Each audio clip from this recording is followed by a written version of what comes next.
देखिए, मेरी बात सुनिए। इस पेशेंट को कुछ देर में होश आ जाएगा, तब तक इसे यहीं रहने दीजिए। आधे घंटे बाद घड़ी में 11:50 हुए थे। हॉस्पिटल के सारे लोग यहाँ वहां भागने लगे।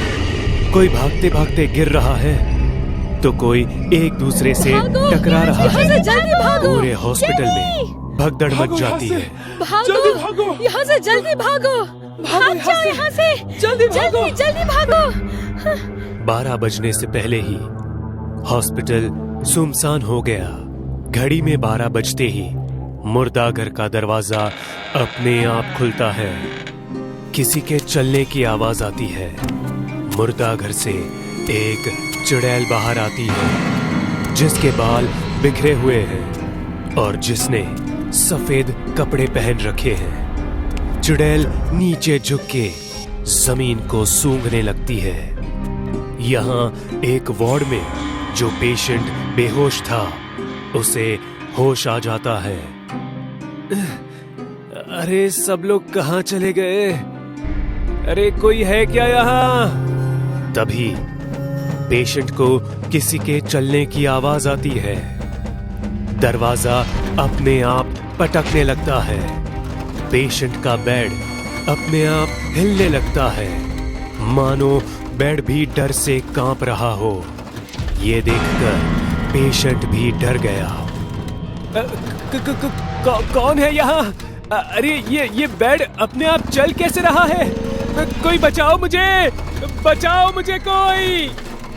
बेड अपने आप सीढ़ियों की ओर बढ़ गया और बेड सीढ़ियों से नीचे गिर गया।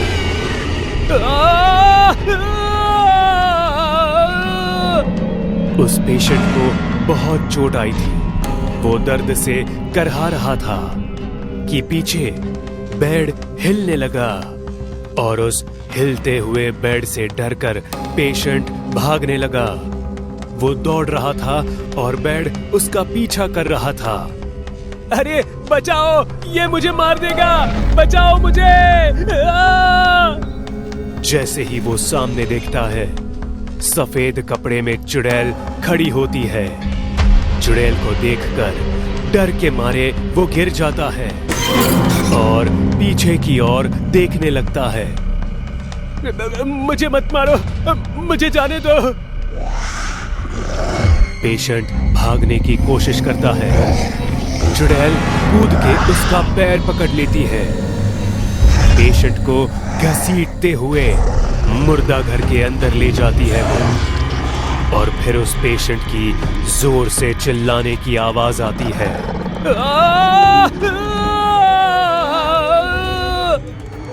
कुछ देर बाद चुड़ैल मुर्दाघर से बाहर आती है।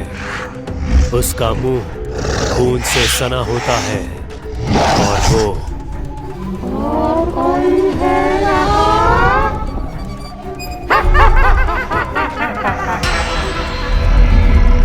मुर्दाघर की तरफ देखकर जोर जोर से हंसने लगती है। ना जाने हम इस पेशेंट को हॉस्पिटल में कैसे भूल गए थे। आपके बोलने का मतलब क्या है डॉक्टर साहब? इस हॉस्पिटल में एक चुड़ैल है। जो कोई भी इस हॉस्पिटल में 12 बजे के बाद रहता है, उसकी मौत निश्चित है। हर कोई यही बात कह रहा है, पर मुझे लोगों की बातों पे यकीन नहीं है। पर आप तो डॉक्टर हैं, आप ऐसी बातों पे कैसे यकीन कर सकते हो डॉक्टर साहब? अरे बहुत से ऐसे केस देखे हैं मैंने। भूतों के नाम से लोगों को मारकर उनके अंगों की तस्करी करते हैं हॉस्पिटल वाले। हम ऐसा कुछ नहीं करते। अगर आपको यकीन नहीं है तो 12 बजे के बाद इस हॉस्पिटल में रहकर देखिए। जो कुछ भी है आपको पता चल जाएगा। अब मैं चलता हूँ। डॉक्टर सही तो बोल रहा है। 12 बजे तक रुक ही जाता हूँ इस हॉस्पिटल में। सच सामने आ ही जाएगा। इतने लोग बोल रहे हैं, हो सकता है कि चुड़ैल सच में हो। और अगर सच में चुड़ैल हुई तो एक काम करता हूँ, हॉस्पिटल में मिनी कैमरा लगा देता हूँ और हॉस्पिटल के बाहर ओबी वैन में मैं बैठकर सब कुछ देख लूंगा। दूध का दूध और पानी का पानी हो जाएगा। जर्नलिस्ट छोटे छोटे कैमरास हॉस्पिटल में लगा देता है और अपनी ओबी वैन में बैठकर 12 बजने का इंतजार करता है। इतने सालों से हॉस्पिटल में सबकी जान जा रही है, आखिर ऐसा हो क्यों रहा है? आज सच्चाई सबके सामने आ जाएगी।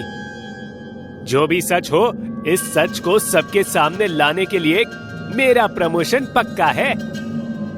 12 बजने ही वाले होते हैं। सब लोग हॉस्पिटल से बाहर भाग रहे होते हैं, पर वो जर्नलिस्ट वही हॉस्पिटल के कंपाउंड में ओबी वैन के अंदर बैठा था। वो स्क्रीन पर देखता है कि मुर्दा घर से एक चुड़ैल बाहर आती है, जिसका चेहरा बालों से ढका हुआ है। अरे ये कोई चुड़ैल है कि औरत? लगता है ये कोई जूनियर आर्टिस्ट है, भाड़े पे मंगवाई गई है। तभी चुड़ैल धीरे धीरे कैमरे के पास आती है और झटके से बाल ऊपर करती है। डरावनी शक्ल देखकर जर्नलिस्ट कुर्सी से नीचे गिर जाता है। चुड़ैल! जर्नलिस्ट इतना डर जाता है कि वो भागने की सोचता है, लेकिन जैसे ही वैन का दरवाजा खोलता है, चुड़ैल सामने खड़ी होती है और वैन के अंदर आ जाती है। जर्नलिस्ट दूसरा दरवाजा खोलने की कोशिश करता है, पर वो दरवाजा नहीं खुलता है। वैन के शीशे पर खून उड़ता है। अगली सुबह पुलिस जर्नलिस्ट की ये हालत देखकर हैरान है। पुलिस ने कल रात का रिकॉर्ड किया हुआ फुटेज भी देखा। कोई मुजरिम हो उसे पकड़ सकते हैं, पर ये तो भूत प्रेत का मामला है, इसमें हम कुछ नहीं कर सकते हैं। मैं समझ सकता हूँ सर, हमें कोई पहुंचा हुआ बाबा चाहिए। हॉस्पिटल वालों ने चुड़ैल को पकड़ने के लिए एक बाबा को बुलवाया। बाबा रात के 11:30 बजे हॉस्पिटल में आते हैं। अब आप ही हमारी हॉस्पिटल को इस चुड़ैल से बचा सकते हैं बाबा। मुझ पे विश्वास रख बेटा, सब सही होगा। जी बाबा। सब लोग हॉस्पिटल से बाहर निकलने लगे 12 बजने से पहले, लेकिन बाबा मुर्दा घर के सामने ही बैठकर मंत्रों का जाप करने लगते हैं। ओम त्र्यंबकम यजमाहि सुगंधित पुष्टिवर्धनम। चुड़ैल मुर्दा घर से निकली और बाबा को देखकर हंसने लगी। मानो कि बाबा के मंत्रों का कोई फर्क नहीं पड़ रहा था चुड़ैल को। बाबा जितने जोर से मंत्र पढ़ रहे थे, चुड़ैल उतनी जोर से हंस रही थी। ओम त्र्यंबकम यजमाहि सुगंधित पुष्टिवर्धनम। चुड़ैल अपने हाथों से इशारा करती है। बाबा ऊपर देखते हैं तो ऊपर से पंखा बाबा पर गिर जाता है। बाबा का चेहरा खून से सन जाता है और फिर चुड़ैल बाबा को मुर्दा घर में घसीट कर ले जाती है।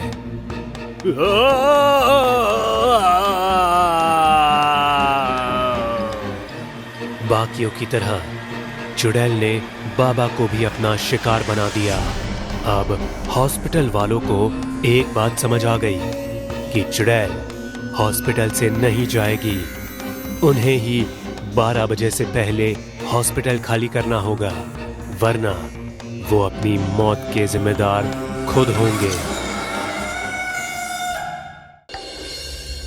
हर गांव की तरह हमारे गांव में भी एक पुलिस चौकी थी, जहां 2-4 पुलिस वाले काम करते थे। उन्हें ज्यादा काम नहीं होता था, क्योंकि गांव में गुनाह कम होते थे। पर एक रात एक पुलिस वाले ने गलती से एक चुड़ैल को बंदी बना लिया और चौकी ले गया। उसके बाद सारे पुलिस वालों पर चुड़ैल का कहर बरसा। उसने पूरा पुलिस थाना तहस नहस कर दिया और सारे पुलिस वालों को मार डाला और जाते जाते उनकी आत्माओं को शाप दे दिया कि जब तक तुम्हें कोई बुलाएगा नहीं, तब तक तुम इस चौकी में कैद रहोगे। गांव वालों को लगा कि वो पुलिस चौकी बंद हो गई, लेकिन ऐसा नहीं था। वो भूतिया पुलिस बरसों से किसी के बुलाने का इंतजार कर रहे थे। रात के समय एक शराबी नशे में चौकी की तरफ आ रहा था। वो चौकी के नजदीक आया और सीढ़ियों पर गिर गया। उसके आते ही चौकी के अंदर लाइट चालू हो गई और दरवाजा खुल गया। शराबी ने देखा कि अंदर एक शराब की बोतल थी। वो उसे लेने के लिए अंदर भागा और दरवाजा बंद हो गया। शराबी ने बोतल उठाई और जल्दी से पीने लगा। पूरी बोतल खत्म करने के बाद उसने अपनी चारों तरफ देखा तो वो डर गया। सभी तरफ पुलिस वालों की लाशें पड़ी हुई थी और चौकी का बुरा हाल था। अचानक सभी पुलिस वाले जिंदा होने लगे। ये सब देखकर शराबी और भी डर गया। सभी पुलिस वालों ने शराबी को घेर लिया। उनमें मोटा, छोटा और लंबा, ये 3 पुलिस वाले थे। उन पुलिस वालों की हालत बहुत भयानक थी। सबके कपड़े फटे हुए और शरीर सड़ चुके थे। डरना बंद करो। अगर हम जैसा कहते हैं वैसा करोगे तो तुम्हें ढेर सारी शराब पीने को मिलेगी। तुम्हें बाहर जाकर गांव में चोरी करनी होगी और उसके बाद गांव वाले हमें बुलाएंगे। फिर तो तुम मुझे जेल में डाल दोगे ना? नहीं नहीं, ऐसा नहीं होगा। अब जाओ। अगर तुमने भागने की कोशिश की तो तुम्हें पकड़ के जेल में डाल के बहुत मारेंगे। चौकी का दरवाजा खुला और शराबी बाहर भाग गया। शराबी के जाते ही छोटा पुलिस वाला उसके पीछे भागने लगा, पर दरवाजे में जाते ही उसे शॉक लगा और अंदर गिर गया। क्या ये हमें बाहर निकालेगा? वो डरा हुआ है, वो जरूर हमारा काम करेगा। शराबी डरता भागता हुआ गांव में आया और एक घर में घुसने लगा। घर में अंधेरा था। वो खिड़की से अंदर गया और चोरी करने लगा। उसकी आवाज से घर वाले जाग गए। यहाँ पुलिस चौकी में बहुत सालों बाद फोन बजा। हेलो, हमारे यहाँ चोर घुसा है, आप जल्दी आइए। लंबे पुलिस वाले के फोन रखते ही चौकी का दरवाजा खुला। छोटे पुलिस वाले ने बाहर कदम रखा तो उसे कुछ नहीं हुआ। उसे देखकर सारे पुलिस वाले खुशी से दौड़कर बाहर आ गए। अब हम आजाद हो गए। अब चलो गांव वालों की नींद हराम करते हैं। और वो तीनों जोर जोर से हंसने लगे। तीनों पुलिस वाले चोरी वाले घर के बाहर पहुंचे और दरवाजा खटखटाया। एक आदमी ने जैसे ही दरवाजा खोला, मोटे पुलिस वाले ने उसे लात मार के अंदर गिरा दिया। तीनों पुलिस वाले अंदर घुस गए। उस भूतिया पुलिस को देखकर वो आदमी और उसकी बीवी बहुत डर गए। वो शराबी घर के एक कोने में बंधा हुआ था। वो आदमी और औरत चिल्लाते हुए घर में यहाँ वहाँ भागने लगे। मोटे पुलिस वाले ने छोटे पुलिस वाले का सिर उठाकर आदमी के पीठ पर दे मारा और जोर जोर से हंसने लगा। छोटे पुलिस वाले ने भी मोटे पुलिस वाले का सिर उठाकर औरत पर दे मारा। आदमी और औरत दोनों ही नीचे गिर गए। लंबे पुलिस वाले ने अपनी गर्दन लंबी की और दोनों को उसमें जकड़ लिया। इतनी बरसों की तड़प थी, आज पूरी हो गई। इतना कह के उसने अपनी गर्दन से उन दोनों को दबाना शुरू कर दिया। दोनों ही दर्द के मारे जोरों से चिल्लाने लगे। उनके मुंह और कान से खून बहने लगा और धीरे धीरे उनकी मौत हो गई। उनके मरने के बाद उस पुलिस वाले ने गर्दन की पकड़ ढीली कर दी और वो दोनों नीचे गिर गए। तुम दोनों अपना अपना सिर वापस लगा लो, और भी घर बचे हैं। जैसा तुमने कहा था वैसा मैंने किया। अब मुझे शराब देकर जाने दो। जरूर जाने देंगे। इतना कहकर वो छोटा पुलिस वाला उस शराबी के पास गया और उसका सिर उखाड़ने लगा। शराबी की गर्दन से खून बहने लगा और दर्द के मारे उसकी आवाज भी नहीं निकल पा रही थी। उस पुलिस वाले ने उसका सिर उखाड़कर अपने शरीर पर लगा लिया। मुझे अपना चेहरा पसंद नहीं था। इतने में उस मोटे पुलिस वाले का सिर उड़ता हुआ आया और बोला, मुझे भी अपना शरीर पसंद नहीं। उस मोटे पुलिस वाले ने अपना सिर उसके शरीर पर चिपका दिया। तीनों पुलिस वाले घर से बाहर निकले और गांव के बीचों बीच खड़े होकर चिल्लाने लगे, चोर चोर, भागो भागो, चोर चोर भागो भागो, चोर चोर भागो भागो। उनकी आवाज सुनकर बहुत से लोग बाहर आए और उन पुलिस वालों को देखकर डर गए। आज इस पूरे गांव को ही खत्म कर देते हैं। इतना कह के वो तीनों पुलिस वाले गांव वालों पर टूट पड़े और सभी को एक एक करके मारने लगे। पूर्णिमा की रात में चांद की रोशनी पूरे गांव पर पड़ रही थी। पूरा गांव शांति से सो रहा था। दूर कहीं कुत्तों की भौंकने की आवाज उस डरावनी शांति को तोड़ रही थी। अमन, जो शहर से अपनी मां को मिलने के लिए गांव आया था, वो घर के बाहर कुर्सी पर बैठा था। वाह, कितनी शांति है गांव में। शहर में ये कभी महसूस नहीं होती। जी करता है काम छोड़कर यहीं रहने आ जाओ। अमन आंख बंद कर कुर्सी पर बैठा था। तभी अचानक उसके पास एक गेंद आई और डर के मारे उसकी आंख खुल गई। वो गेंद हाथ में लेकर यहां वहां किसी को ढूंढने लगा।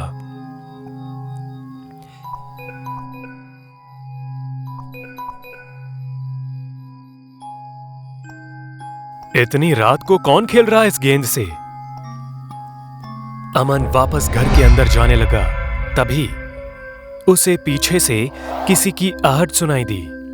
उसने मुड़कर देखा तो 15-16 साल का एक लड़का घर के सामने खड़ा था। वो लड़का दिखने में बहुत सुंदर था। उसकी नजर अमन के हाथ में जो गेंद थी उस पर थी। अमन उस लड़के की तरफ बढ़ा और अरे, कौन हो तुम और इतनी रात को यहां क्या कर रहे हो? उस लड़के ने कुछ जवाब नहीं दिया, बस उस गेंद को घूरता रहा। तुम्हें इतनी रात को ऐसे बाहर अकेले नहीं खेलना चाहिए। कहां रहते हो तुम? उस लड़के ने अमन की तरफ मुस्कुराकर देखा और दोनों हाथ फैलाकर गेंद मांगने लगा। अमन ने भी मुस्कुराकर उसे वो गेंद दे दी। जैसे ही उस लड़के ने गेंद ली, वो वहां से भागा और अंधेरे में कहीं गायब हो गया। अमन, खाना तैयार है बेटा, आ जाओ। मां की आवाज सुनकर अमन घर के अंदर चला गया। बेटा, कल जाना जरूरी है क्या? 1-2 दिन और रुक जाते तो मुझे अच्छा लगता। नहीं मां, मेरा जाना जरूरी है।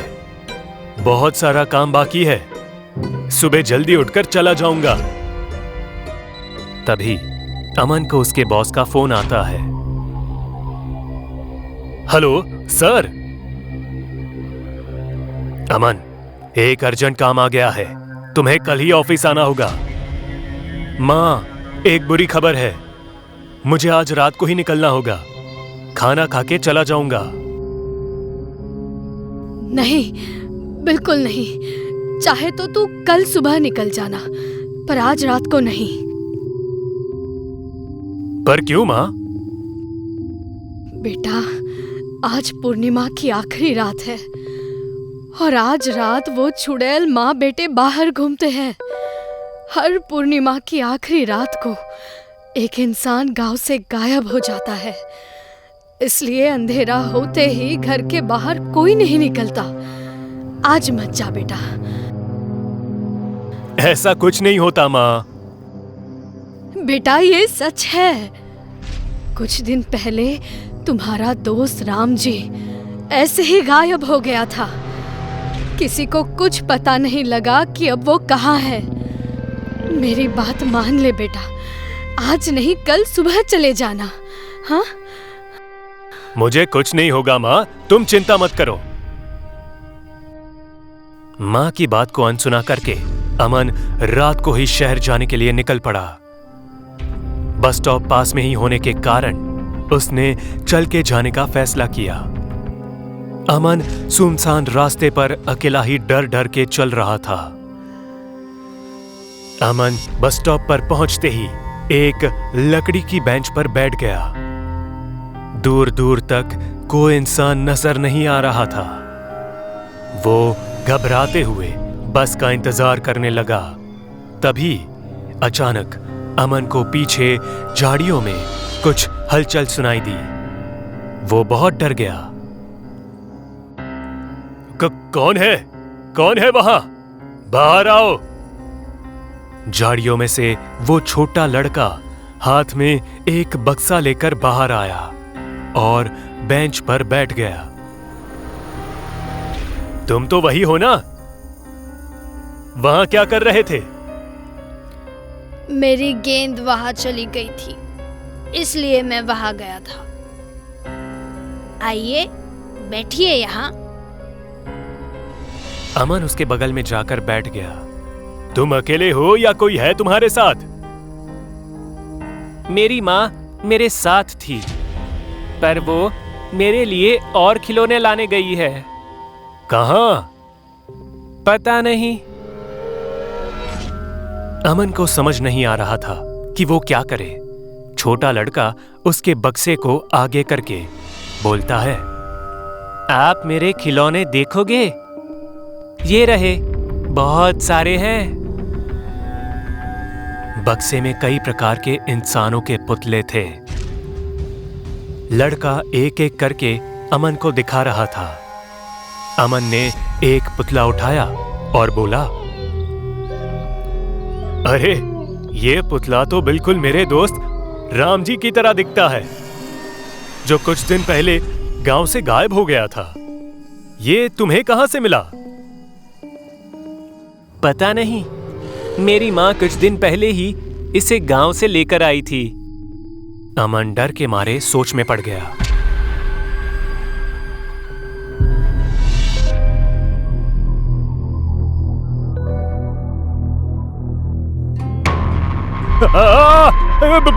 भूत! सामने एक चुड़ैल हवा में तैर रही थी। उसके रंग के कारण वो बहुत भयानक दिखाई दे रही थी। माँ, मुझे एक और खिलौना मिल गया। चुड़ैल भयानक तरीके से हंसने लगी। उसे देख उसका लड़का भी भयानक आवाज में हंसने लगा। अमन ने लड़के की ओर देखा और वो और भी डर गया। उस लड़के का सुंदर चेहरा अब बहुत ही भयानक दिख रहा था। चुड़ैल ने अपना हाथ अमन के सर पर रखा और जोर से चिल्लाने लगी। अमन भी जोर से रोने लगा। जोरों से हवा चलने लगी और अचानक से अमन गायब होकर एक पुतले में बदल गया। चुड़ैल के लड़के ने उस अमन के पुतले को उठाया और बक्से में रख दिया। चुड़ैल ने अपने बच्चे को उठाया और हंसते हुए चांद की तरफ चली गई।